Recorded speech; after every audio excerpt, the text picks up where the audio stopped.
Okay guys, welcome back to my channel. This is Sandeep. So actually যারা PhD করার কথা ভাবছেন এবং পিএইচডি করবেন আইটিতে, সো তাদের জন্য বেসিক্যালি এই ভিডিওটা। সো আমি একটা ইউনিভার্সিটির কথা বলবো যেটা রিজনেবল টিউশন ফিসের মধ্যে আপনি আপনার পিএইচডি ইন আইটি কমপ্লিট করতে পারবেন।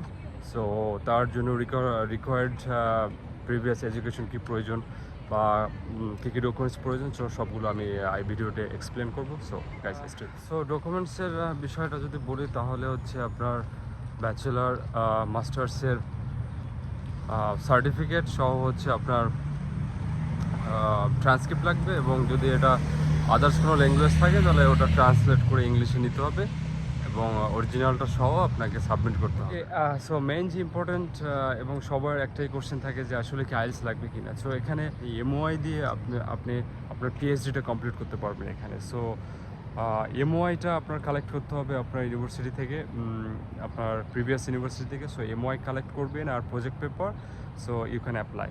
আর যদি আইএলটিএস থেকে থাকে so it's better. So IELTS সবসময় বেটার। সো আইএলটিএসের minimum requirement 5.5 for PhD, so it's not a big deal. So last সেমিস্টারে যে ফাইনাল প্রজেক্টটা আমাদের দিতে হয়, সো ওই প্রজেক্ট পেপারের ডিটেলসটা লাগবে, এবং আপনার যদি পাবলিকেশন থাকে সো খুবই বেটার হয়। কোর্স পাসপোর্টের ভ্যালিডিটি 2 ইয়ার্সের থাকতে হবে, আর হচ্ছে আপনার পাসপোর্টের ফার্স্ট পেজের ফটোকপি লাগবে আর পাসপোর্ট সাইজের ফটো লাগবে আপনার। সো এগুলো হয়ে গেলে আপনি এগুলো সব পিডিএফ করে ইউনিভার্সিটির পোর্টালে পোর্টালে গিয়ে অ্যাপ্লাই করবেন, অথবা আপনি একটা ইমেল করতে পারেন ইউনিভার্সিটি অ্যাডমিশন বা মার্কেটিং ডিপার্টমেন্টে।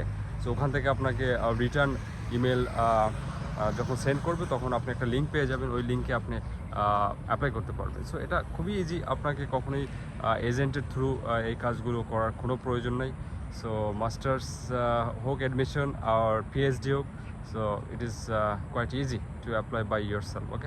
ওকে, সো এখানের টিউশন ফিস হচ্ছে রিজনেবল। সো আমি যে ইউনিভার্সিটির কথা বলবো সেটা হচ্ছে ইউনিকেএল। সো এটা রিজনেবল প্রাইসের মধ্যেই, টিউশন ফিসের মধ্যে আপনি এটা কমপ্লিট করতে পারবেন। সো ওভারঅল 3 ইয়ার্স পিএইচডি প্রোগ্রামের কস্টিং হচ্ছে 22,000 প্লাস। সো ফার্স্ট ইয়ারে একটু বেশি পেমেন্ট করতে হয়, লাইক টু সেমিস্টার পে করতে হয় ফার্স্ট ইয়ারটা ফুল, অ্যান্ড হচ্ছে পার semester 2,500 ringgit, and 2 semester is 5,000 ringgit. So আপনাকে ওটার সঙ্গে ইএমজিএস ফিস আছে 3,220, আর সাথে কিছু মিসেলেনিয়াস ফিস।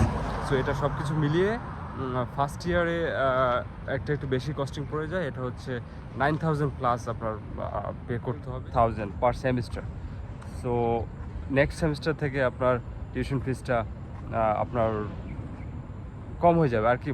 টোটাল 22,000। সো আপনি যদি সেটা ফার্স্ট ইয়ারে অলমোস্ট 10,000 দিয়ে দেন, সো আর বাকি থাকে হচ্ছে 12,000 রিঙ্গিত। সো এটা আপনাকে পে করতে হবে 2 years. So it's reasonable. Okay, হচ্ছে একটু কনসার্ন সবাই যে আসলে ফার্স্ট সেমিস্টার দিয়ে বা ফার্স্ট ইয়ারটা কভার করে আমি এখানে এসে বাকি সেমিস্টারগুলো কমপ্লিট করতে পারবো কিনা। সো এটা খুবই ইজি, আপনি করতে পারবেন, বিকজ এখানে আপনাকে পার্ট টাইম জব খুঁজে নিতে হবে, এবং অ্যাজ এ পিএইচডি হোল্ডার, সেটা আইটি হোক বা আদার্স কোনো ডিপার্টমেন্ট হোক, আপনি আপনার ডিসিপ্লিনে জব পেয়ে যাবেন। অনেক জব অপরচুনিটি আছে, বাট আপনাকে খুঁজে নিতে হবে। সো সেভাবে আপনাকে অ্যাপ্লাই করতে হবে। সো আপনি ইজিলি এখানে থেকে 1 বছরের টিউশন ফিস দিয়ে বাকিটা এখানে কভার করতে পারবেন। সো ওকে, আমি যে টপিকে ছিলাম সেটা ব্যাক করি, যে অ্যাপ্লিকেশনের ব্যাপারটা। সো এটা টোটালটা আমি আপনাদের বললাম। সো প্রসিজার থেকে শুরু করে required documents and tuition fees. So এখন আমি আপনাদের লিঙ্কগুলো নিচে আপলোড করে দেবো। সো বেসিক্যালি ইউনিকেএল আমি প্রিফার করছি, কারণ এটা টিউশন ফিস কম। সো আদার ইউনিভার্সিটি খুব বেশি, এবং আপনি যদি পিএইচডি আইটিতে করতে চান, স্পেশালি আইটিতে, সো তাদের জন্য আর কি বেসিক্যালি এই ইউনিভার্সিটিটা বেস্ট হবে। ঠিক আছে, ওকে গাইস। সো ভিডিওটা আমি এখানে এন্ড করছি। হোপফুলি একটা আইডিয়া পেয়ে গেছেন PhD in IT in Malaysia স্টাডির ব্যাপারে। সো গাইস, ভালো লেগে থাকলে অবশ্যই সাবস্ক্রাইব করবেন এবং আমার সঙ্গে থাকবেন। Good bye, now see in the next video, by.